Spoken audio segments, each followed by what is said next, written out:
This past January, I had the opportunity to interview Dr. Ian Levy, professor of school counseling at Manhattan College. Dr. Levy has co-authored 15 peer-reviewed journal articles outlining research that he has conducted on the integration of hip-hop into school counseling. His framework that he's coined hip-hop and spoken word therapy in school counseling is a culturally responsive approach toward social emotional counseling. In this section, we will highlight hip-hop and spoken word therapy as a culturally responsive integration of music in the counseling setting. We'll see some media highlights and then wrap it up with a few of his remarks from my interview. As we watch, I invite us to consider two aspects of hip-hop and spoken word therapy. Number one, the ways in which music is used actively by the students to create meaning. Number two, the contextual use of hip-hop music that is interconnected with culture and in culturally responsive ways. Catch you on the other side. And knowing how to connect with the students through their culture can change their lives. I know if I was on the street, I would have ended up either in jail or dead, and so I could be here rapping. In the South Bronx, Amy Rodriguez, News 12 The Bronx. Awesome, Amy, thank you. After the competition, Sway decided to invite all of the students to perform on his radio show. The students' visit will be on December 8th. We'll watch out for that. I've Jack said we taking the vibe back. It's IMAX, nice slacks and hype tracks. I give 5 daps and bypass like 5 cats who like rap and want to cipher off my hat. I ain't mad cause they peepin' a snapback. It reads hip-hop ed, including the hashtag. You think hip-hop's dead, you're talking your ass. I want the freedom to do what I want. I want the freedom to walk freely through the Bronx. Tired of these people dying, tired of the cops lying, tired of the mama Basically, crying. it's about a story that really happened around my block where I had 7 friends doing some wrong things that they shouldn't have done, and now they was trapped in a prison, which gave them no freedom. Different destination, we about to rule the nation and every location, as if a case is Hip-hop therapy is the best thing that's happened in a school that I've seen with my eyes and I could been a part of. If music wasn't here, it would be a different world. What do you say to those counselors that have no experience with hip hop? The less we are, like with the Freestyle Fridays, the less in the way we are as educators and the more, or as counselors, or as both, right? The more we allow youth to guide what the space becomes. It's actually kind of nice if you know nothing sometimes, because then you can't get in the way. Like I was talking with Emden about, like, that's why he wrote, for white folks who teach in the hood, ... and the rest of y'all too. And he always says, like, and the rest of y'all too is pointing right towards mostly like black folks, but like people of color in general who have like sort of bought into like white supremacist ideology and then push that back on young people. And so like there's that trouble too of like folks who believe that like, you know, hip hop is negative or whatever, and maybe identify with like KRS-One or something, and like that's where they're at and they will never leave that, right? And so like there's challenges either way, I think, with identification or lack thereof. I think the most important thing though is that we get out of the way, right? Is that how do we allow youth to guide the creation of what the thing is? What counselors have, which I always like try to remind, is like we have counseling skills, right? So you need to be able to deploy those counseling skills in the context of hip hop spaces. What would it be like if a young person brings you their lyrics? Can you still identify those lyrics in the same way and find the underlying emotion, or highlight a cognitive process and use a micro skill like a paraphrasing statement or reflection in response to a student lyric? Do you have to know hip hop to be able to do that? Not really, right? Like if a young person comes into a counseling session and they love skateboarding, and I've never skateboarded in a day in my life, do I automatically say, you know what, no, I got to find a counselor that knows a lot about skateboarding so they can talk about this? Absolutely not, right? Like, so it's funny that like with hip hop all the time, like people will be like, well, I don't know if I could do that. But it's like, but why though? Because like, why do you assume then that you can do everything else that you don't know?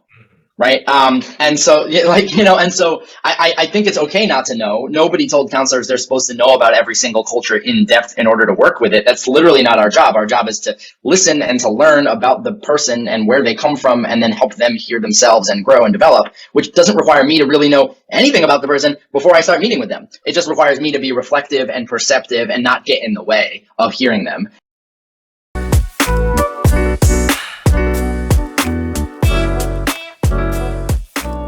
Now we're going to shift our focus on the integration of hip-hop in STEM classrooms with a colleague of Dr. Levy's, Christopher Emden from University of Southern California. In this segment, we will see how Dr. Emden uses hip-hop in STEM settings. We will also see how I've used hip-hop via Freestyle Fridays while serving as principal of John W. North High School in Riverside and Amos Alonzo Stagg here in Stockton.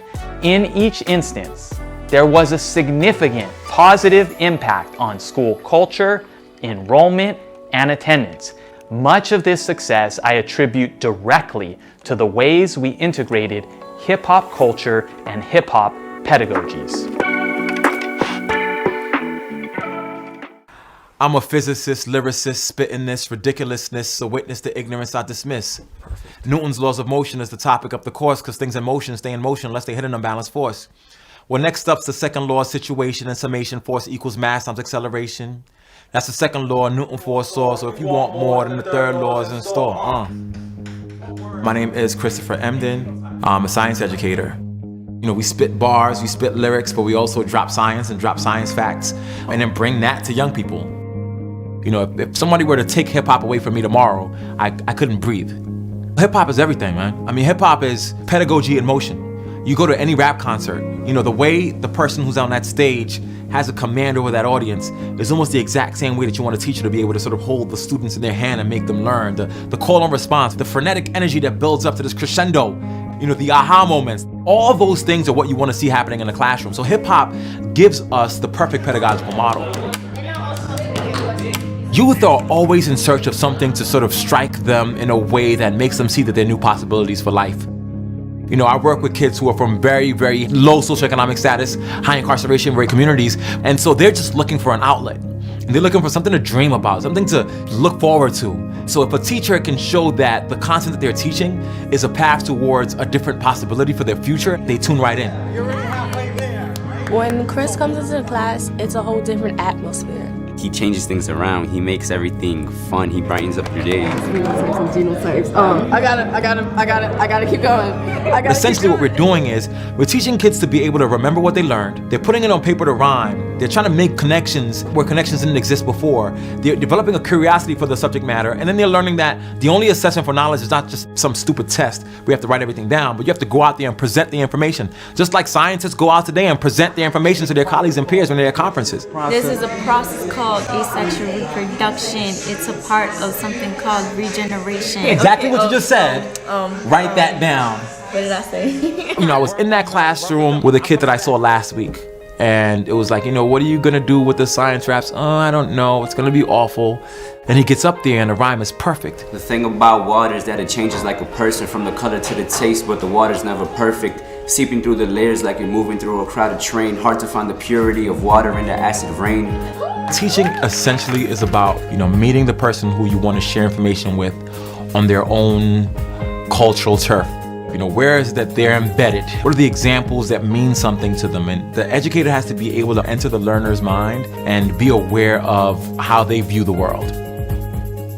This approach to teaching and learning for young people who are already immersed in hip-hop, it opens up a whole new world and universe to them. The brain cohabitates with the mind to perform perceptions of its own kind. So listen, we gotta transform, make it different landforms. How does the landform, get it? That's dope, props. Teaching and learning is so beautiful, man. Like, it really is a dance. It's really understanding your partner in that process so that at the end, the thing that you create is beautiful and magical. Yeah, holla at me. I definitely want to go to Columbia one day. I'm there. Whenever y'all ready, I'm there. All right, peace, y'all. Put your eye out, Pete.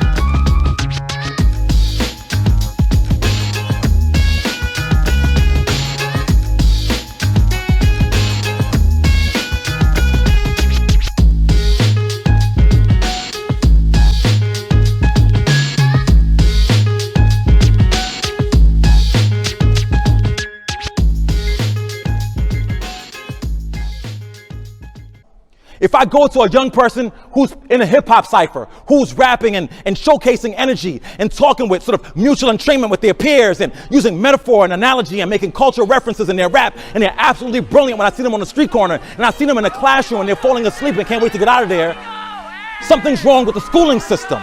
See, the OG who championed the phrase cultural relevant pedagogy understands that the culture of young people is hip-hop, so you gotta go to hip-hop. 4 years in jail, dealt with all these memories. Platinum plaques for participating on sports teams. Freestyle Fridays where I got on the mic, rapped on the beat with Lil Free, throwing unknown P. All of my life I've been making my way up to the top, I don't stop. Living life, I finna grow my waist and I'ma take flight. Every day, every night, there will always be a fight. Wanted me to shine a light up, but 21 stars are shining bright. I've been on the grind all my life, what a ride. I really wanna know what it's like on the other side. Did my brother make it to the gates of paradise? Are him and Genesis platinum angels in the sky? I ask myself all these questions just trying to get an answer. I'm losing patience, I'm losing myself like Marshall Manners. Yeah, I've been trapped for so long, but none of that matters. I broke free, I'm doing me, I'm solid G. May 24th, I graduate from J-Dub. Grabbed the diplomas and roses, juniors pictured us rolling. We stopped and posed for the photo, said our goodbyes and rolled out. I shed a tear cause I love on J-Dub. We made it. 2022, man, I came to make it.